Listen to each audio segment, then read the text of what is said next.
राजा पाचारला आलं आणि पाचारच्या वाड्यामध्ये अनाजी दत्तांना पाहून राजांना आश्चर्य वाटलं. पावसाळा तोंडावर आला होता. गडाची पावसाळी हवा जिजाऊ साहेबांना मानत नसल्यामुळे जिजाऊ साहेबा पाचारला येऊन राहत.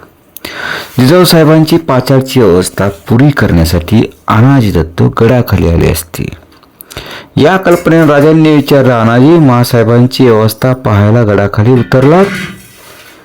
जी, तेही एक होतच, पण महाडला जावं लागलं.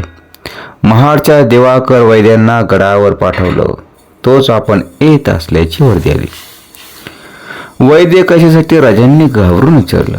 युवराज शिकारी जखमी झाले. राजांच्या जीवाचा ठाव उडाला. राजा बोलून गेले, केव्हा? कालच युवराज शिकारीला गेलं होतं. वाघोत्र्याचं रान उठवलं होतं.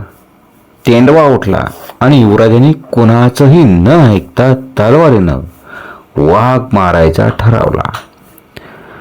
जनावर भारी होतं. युवराजांनी सरळ वाघाला अंगावर घेतलं. वाघ मेला, पण त्यात राज जखमी झालं. फार जखमी झाले. आणि आपल्या वैद्यराजांनी दिवाकर वैद्यांना आणायला सांगितलं. ते निघालंच. गड राखण्यासाठी युवराजांना ठेवलं. बरं, जाऊ तरी कसं दिलं? बरोबर कोण होतं? इब्राहिम होता, येसाजी होता, सोबत रुपाजी भोसले होते. आणि मला नावं नको आहेत. राजा तसेच वाड्याबाहेर पडलं आणि स्वार झाले. मागून शिबंदी येते की नाही याचा विचार न करता राज स्वार झालं. पाठोपाठ प्रतापराव धावलं आणि महादरवाज्याच्या नौबतीनं राज गडावर येत असल्याचं जाहीर केलं. राजा गडमाथ्यावर आला आणि हत्ती टाक्याला वळसा घालून रस्त्याने न जाता राजांनी आपले घोडे गंगासागराकडे वळवलं.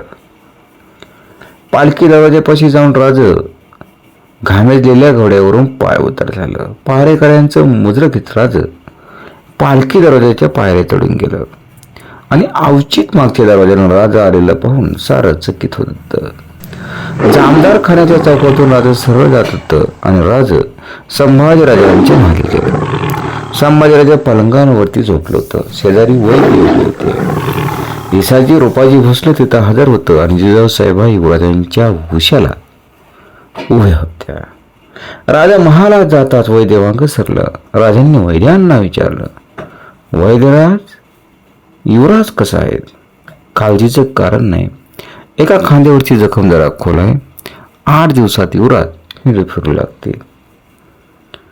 राजाने घाम टिपला. त्यांची नजर संभाजीवरती गेली. संभाजीराजांच्या चेहऱ्यावर हास्य होतं. ते हास्य पाहून राजांचा संताप उफाळला आणि गरजलं राज, कोणाला विचारून तुम्ही शिकारीला गेला होता? वय काय तुमचं आणि तुम्ही वाघावर चालून गेला? राजांची नजर येसाजीकडे वळली. येसाजी, तुम्ही इब्राहिम खान असताना राजांना पुढे जाऊ दिलं? संभाजीराजे, आमच्या प्रश्नांची उत्तर हवीत आम्हाला. आणि संभाजीराजांचा चेहरा घाबरा बनला. मासाहेबांच्याकडे पाहिलं. जिजाऊ साहेबा राजांना म्हणाला, राज, तुम्ही आपल्या महालात जा. आणि त्या अनपेक्षित उत्तराने राजांनी एकदम जिजाऊ साहेबांच्याकडे पाहिलं. राजा म्हणाल, पण महासाहेब? काही न बोलता राजा, तुम्ही आपल्या महाली जा. राजे त्या शब्दांनी सुन्न झाले. राजांनी सर्वांवरून नजर फिरवली आणि त्याच संतापात राज महाला बाहेर गेलं. राजा आपल्या महाले गेले. चिरटोप पलंगावर ठेवून राज खिडकीपाशी उभं होतं. राजांना गंगा सागराचं मनोरथ दिसत होतं आणि मनोरथ सोयराबाई राजारामांना घेऊन उभ्या होत्या. ते पाहून राजांचं मन प्रसन्न झालंच नाही आणि पावलांच्या आवाजानं राजांनी मागं वळून पाहिलं. जिजाऊ साहेबा महालात येत होत्या. जिजाऊ साहेबा जवळ आल्या. त्या म्हणाल्या, राज रागावला? नाही मासाहेब, राज शंभूबाळ जखमी. अशा वेळी त्यांना बोलणं बरं नव्हतं. ती का आम्हाला हौस होती? मासाहेब, काही वेळा आम्ही तुम्हाला समजूच शकत नाही का? मी काय केलं? मासाहेब, आठवतं एकदा आम्ही थोरल्या महाराज साहेबांनी दिलेल्या बंदुकीनं वाघाची शिकार केली होती. खाली बसून शिकार केली, एवढाच गुन्हा, पण त्यासाठी तुम्ही आम्हाला बोल लावला. आम्ही जेवलो नाही तरी त्याची कदर केली नाही. आणि ज्या कडक स्थितीत आम्हाला वाढवलं ती शिस्त शंभूबाळांना मात्र नाही. वर त्यांचे लाड भरपूर. लाडांना सोपवलेल्या बाळराजांना भावी जीवन फार कठीण जाईल. मासाहेब, त्याची भीती वाटते. असं का वागतात तेच कळत नाही. आणि जिजाऊ साहेबांची नजर एकदम व्यतीत झाली. त्या म्हणाल्या, शिवा तुमची चूक होते. हा प्रश्न आम्ही सईला विचारला असता.